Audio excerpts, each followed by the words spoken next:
Shri Ram Jai Ram Jai Jai Ram, Shri Ram Jai Ram Jai Jai Ram, Shri Ram Jai Ram Jai Jai Ram, Shri Ram Jai Ram Jai Jai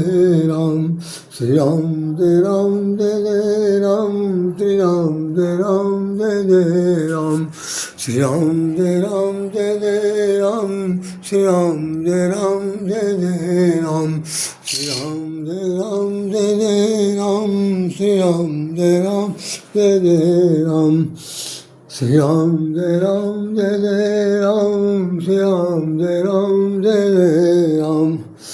बरसहि जलद भूमि नियराए, यथा नवहि बुद्धि विद्या पाए।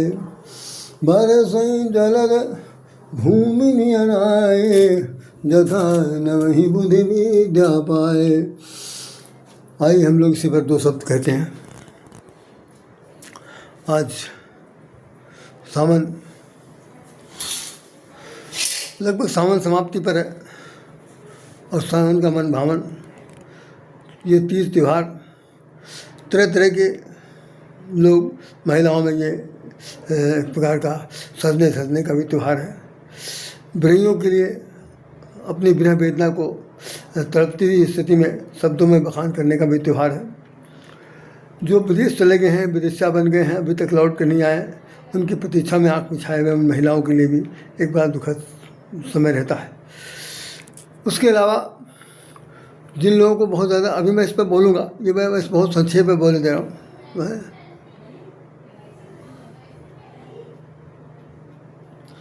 बहुत ज़्यादा नहीं बोलूँगा। मैं सिर्फ इतने बताना चाहता हूँ कि वास्तव में सावन का महीना हो, चाहे किसी हिंदी की कोई भी महीना हो, आप लोगों को ये ध्यान रखना है कि जो महीना अभी गुजर रहा है, जो समय तारीख जा रही है, वो तारीख तो पहली बात यह है कि भाई हमारे कहने पर मत जाइएगा, आप अपने विवेक से खुद सोच लीजिएगा कि दोबारा लौट के नहीं आएंगे। वो युग परिवर्तन में जा रहा है कि जितना समय बीत गया है वो आपके हिस्से में उतना हिस्सा कट गया। जो डेट जो फिक्स मिली है, जितना समय अवधि मिली है, उसके बाद एक सेकंड भी आपको अवसर यहाँ नहीं दिया जाएगा। जैसे एक भजन आता है कि राम ने जितनी चाबी भरी है वह उतनी चाबी तक आदमी चलेगा, उसके बाद हमेशा के लिए वो विराम दे देगा। तो कहना सिर्फ मुझे यही है कि समय के साथ साथ आप लोग जितना भी चल रहे हैं, ध्यान रखिएगा कि जितने भी जानवर हैं इस मौसम में निकल के आते हैं, जितने पशु पक्षी इस मौसम में निकल के आते हैं, जितने भी कीट पतंगे इस मौसम में निकल के आते हैं, वो इतने चौकस होते हैं कि वो आक्रामक भी हो जाते हैं और वो अपना खुराक खाने के लिए जो बिल के अंदर, मिट्टी के अंदर घुसे हुए रहते हैं पूरे 12 महीने तक, वो निकल कर कम से कम आकर के यहाँ पर ढूंढते हैं और उसमें हम लोगों के शरीर से उनका खिलवाड़ होता है और उसे हमें हानि पहुँचा देते हैं। तो एक तो यह है कि बाह्य वातावरण के साथ साथ जुड़ा हुआ तथ्य है।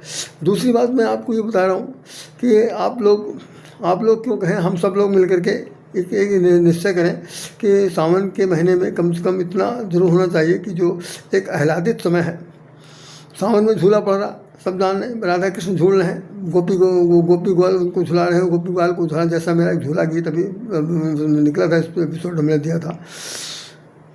तो कहने का भाव सिर्फ इतने हैं कि जिंदगी में झूला झूलते रहे या झूला न झूलते हुए भी आपको बहुत सावधान रहना है। आज के परिवेश में ये स्थिति हो गई है कि हर एक के अस्तित्व को हर व्यक्ति आँख लगाए बैठा है कि कैसे उसका हम पतन कर सकते हैं, कैसे उसको हम अपने रास्ते से हटा सकते हैं, कैसे उसको नेस्ताभूत कर सकते हैं, कैसे उसके साथ ऐसी स्थिति पैदा कर सकते हैं जिससे वो जीने के लिए, मतलब मरने के लिए विवश हो जाए। अभी आपदा आई है, देखिए कि उत्तराखंड में बता रहे वो बादल फट गया, अनेक लोग मर गए, नेस्ताभूत हो गए, रास्ता सबको उस पर उसने लिख दिया, NBT वाले ने अपना व्यूज़ लिख दिया कि कम से कम ये हर वर्ष अगर ऐसा होता है बरसात में तो भाई प्रशासन क्या करता है।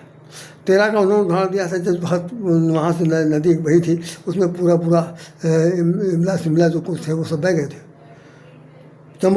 चमोली का नामो निशान तक हमेशा मिट गया था, ऐसा करके कुछ बात है।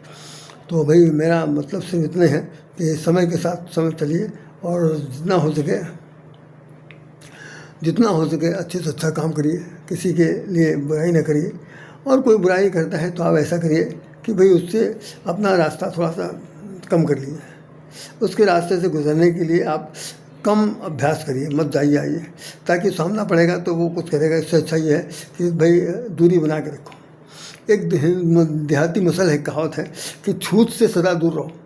जैसे छूत की बीमारी होती है तो भी आपने देखा होगा, कोरोना आया था, सब लोग मुंह में जाम वो लगाए हुए थे। ठीक उसी प्रकार से आपको भी अपने व्यवहारिक जीवन में इतना करना है कि जो समय आया है उस समय के अंदर अगर कोई भी बुराई हो रही है तो ये एक लाइन है, मैं इसमें पढ़े दे रहा हूँ, क्योंकि मुझे अभी इस पर बहुत कुछ कहना है, कुछ नहीं है, ये भूमिका से भी कुछ भी नहीं है, बस सिर्फ ये है कि बरस ही जलद भूम नियराए और जथा न वहीं बुद्धि विद्या पाए।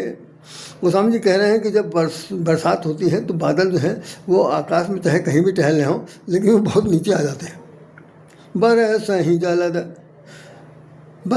जलद भूमि नियर आए, जमीन के नज़दीक आ जाते हैं, आने के बाद वो इस तरह से बरसते हैं। तो गोस्वामी जी ने उदाहरण दिया कि बरस ही जलद भूम नियर आए मनऊ जथा विधि बुद्धि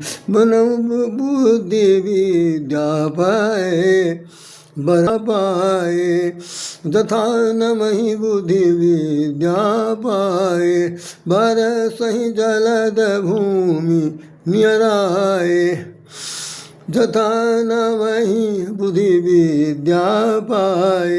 इसका उदाहरण है, तुलनात्मक अध्ययन है कि जिस तरह बादल पानी से भरे हुए हैं और अब आकाश में बरसेंगे तो किसके ऊपर गिरेगा, बहुत ऊंचे से बरसेंगे तो भाई वो अंतरिक्ष में रह जाएगा, तो वो ऊपर से नीचे उतर के आए हैं।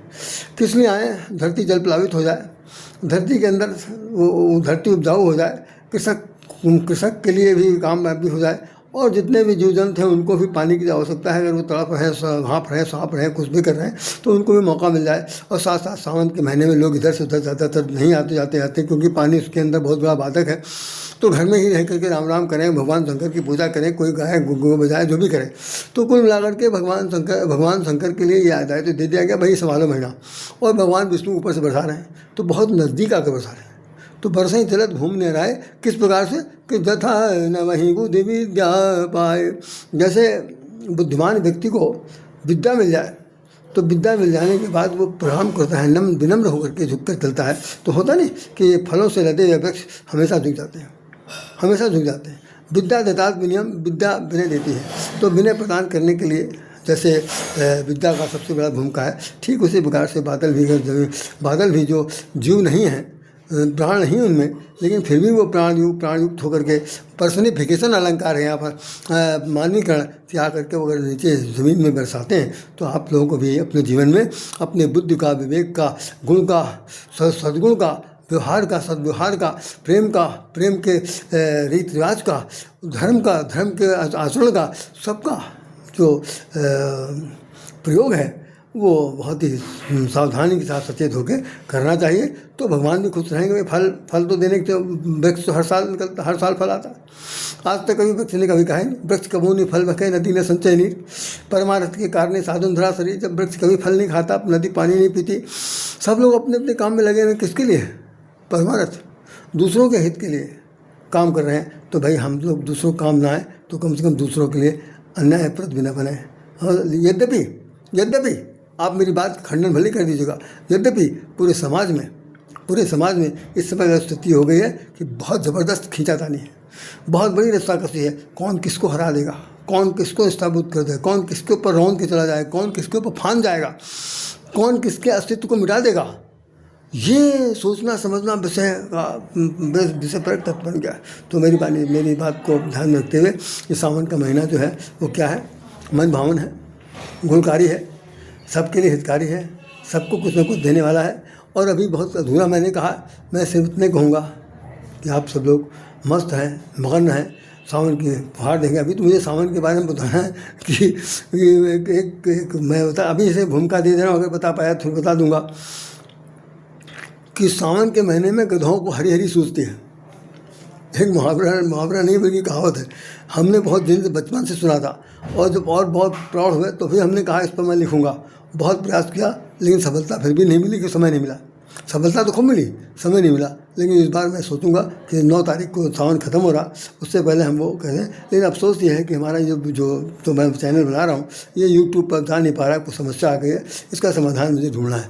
तब तक के लिए मुझे आप लोग आज्ञा दीजिए। हम आप सबको नमस्कार करते हैं, हृदय से वंदन करते हैं, और भाई जो छोटे बड़े हैं जैसे भी हैं उन सबके प्रति अपना आशीर्वचन भी देते हैं। और मेरी ये प्रार्थना है कि मेरी बात अगर अच्छी लगे, कहीं भी किसी भी दिमाग में चिपक जाए तो आप इसको स्वीकार करिएगा और विचार जरूर करिएगा। मानो चाहे ना मानो, मुझे कोई इस पर मलाल नहीं है, लेकिन इसको विचार जरूर करिएगा, क्योंकि जो कुछ है वो बहुत हितकारी है, बहुत हितकारी, बहुत बोल रहा हूँ। तो हमें अब क्या करना भाई, हम दूसरे काम नहीं आए तो किसके काम आएंगे, आप लोग काम नहीं आए तो किसके काम आएंगे। इसलिए मैंने आपको बता दिया। इन शब्दों के साथ राधे श्याम राधे हृदय से नमन करता है। जय श्री राम, जय श्री राम, जय राधे, जय राधे कृष्ण।